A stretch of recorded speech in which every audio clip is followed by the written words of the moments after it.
ਅੱਜ ਅਸੀਂ ਤੁਹਾਨੂੰ ਦਰਸ਼ਨ ਕਰਵਾ ਰਹੇ ਹਾਂ ਸ਼੍ਰੀ ਲੱਟੂ ਮਹਾਰਾਜ ਜੀ, ਅਰਲੀ ਜ਼ਿਲ੍ਹਾ ਸੋਲਨ, ਹਿਮਾਚਲ ਪ੍ਰਦੇਸ਼ ਦੇ। ਇਹ ਇੱਕ ਪ੍ਰਾਚੀਨ ਸ਼ਿਵ ਮੰਦਿਰ ਹੈ ਜਿੱਥੇ ਭਗਵਾਨ ਭੋਲੇਨਾਥ ਪਿੰਡੀ ਰੂਪ ਵਿੱਚ ਵਿਰਾਜਮਾਨ ਹਨ। ਤਾਂ ਉਹ ਤੁਹਾਨੂੰ ਲੈ ਚੱਲਦੇ ਹਾਂ ਹਿਮਾਚਲ ਦੇ ਪਹਾੜਾਂ ਦੀ ਗੋਦ ਵਿੱਚ ਅਤੇ ਦਰਸ਼ਨ ਕਰਵਾਉਂਦੇ ਹਾਂ ਭਗਵਾਨ ਭੋਲੇਨਾਥ ਦੇ।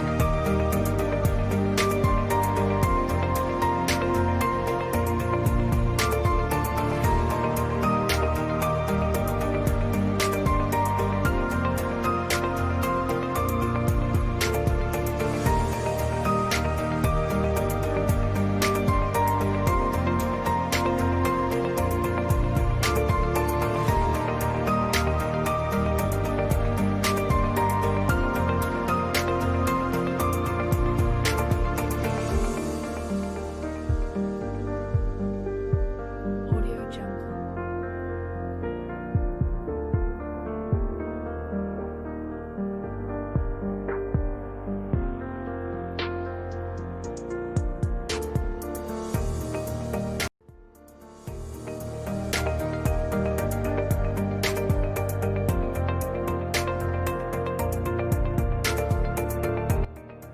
गुरु जी जय भोलेनाथ जी।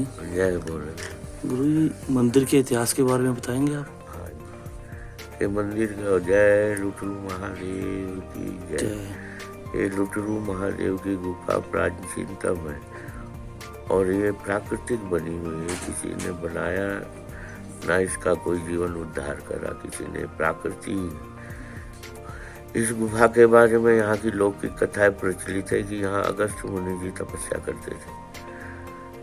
जब भगवान शंकर जी का विवाह हुआ उस समय सारी देवी देवता उत्तर की तरफ आ गए। उत्तर की तरफ आने से उनको इस पृथ्वी का जो संतुलन है वो बिगड़ गया। संतुलन बिगड़ने करके जो पृथ्वी थी वो समुद्र में समाने लगी। तो उस समय भगवान शिव जी ने अपने दिव्य दृष्टि से देखा कि ऐसे कौन से महापुरुष है जो इस पृथ्वी का संतुलन बराबर कर सके। तो जब उनकी दिव्य दृष्टि में अगस्त मुनि जी आए तो अगस्त मुनि जी दो कलाओं से संपूर्ण थे। एक तो वो पृथ्वी को जब दबाते थे तो उधर दब जाते, कोई भी वस्तु को वो दबाते थे तो वो दब जाती थी। और दूसरी कला उनमें ये थी कि वो पानी को या समुद्र को भी पी सकते थे। ये दो प्रकार की कलाएं उनमें मौजूद थी। तो ये सोच फिर भगवान शिव जी ने अगस्त मुनि जी किस जगह है जब ध्यान में देखा तो अगस्त मुनि जी यहाँ लुटरू महादेव की गुफा में तपस्या कर रहे थे। तो भगवान शिव जी यहाँ प्रकट होके अगस्त मुनि जी को यहाँ दर्शन दिया और अगस्त मुनि जी ने कहा कि हे मुनिवर, आप दक्षिण दिशा की तरफ जाए तो इस पृथ्वी का जो संतुलन है वो बराबर हो जाए। तो वह अगस्त मुनि जी भगवान शिव जी से ये प्रार्थना करने लगे कि हे भोलेनाथ, कि मैं यहाँ इतने समय तक यहाँ पे मैंने घोर तपस्या करी है, तो मेरे तपस्या का प्रताप जो यहाँ पे यात्री या कोई भी भगत यहाँ आए और मैं यहाँ नमस्कार करे, मत्था टेके, तो उसको मेरे तप का प्रताप प्राप्त हो और उसकी मनोवांछाएं पूरी हो। तो भगवान जी शिव जी ने कहा कि ऐसा ही होगा। ये पिंडी स्वरूप जो है वो भगवान शिव जी की पिंडी है और इससे ऊपर जो दिख रही हैं जटाओं की तरह वो भगवान शिव जी की जटा है। तो भगवान शिव जी जटाओं गंगा सहित यहाँ विराजमान है। इसके जटाओं से 5-7 जगह पानी गिरते रहता है और एक शिवलिंग के ऊपर है, वो शिव जी पे जल गिरता रहता है। और ये जल जैसे गंगा का जल खराब नहीं होता है, इसी प्रकार ये भी जल खराब नहीं। तो हमारे पहाड़ी भाषा में लटाओं को लटूरी कहते हैं।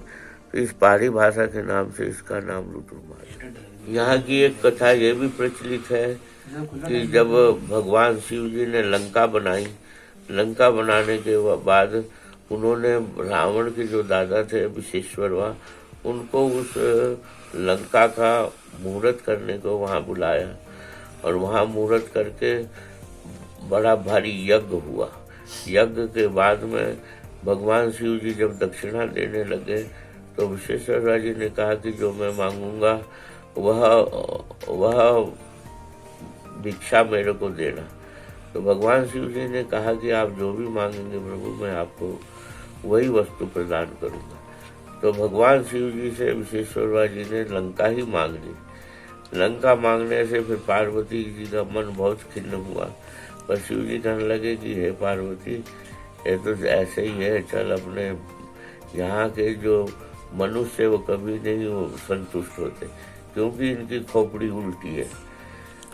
एक समय नारद जी कुबेर के पास, फिर भगवान शिव जी पार्वती जी को एक कथा सुनाने लगे कि हे पार्वती, एक दफे नारद मुनि जी कुबेर भंडारी जी के पास ले गए और उनके हाथ में मनुष्य की खोपड़ी थी, और उनसे कुबेर भगवान से कहने लगे कि हे कुबेर, मेरे को इस आदमी खोपड़ी है, इसमें इतना धन आए वो प्रदान करो।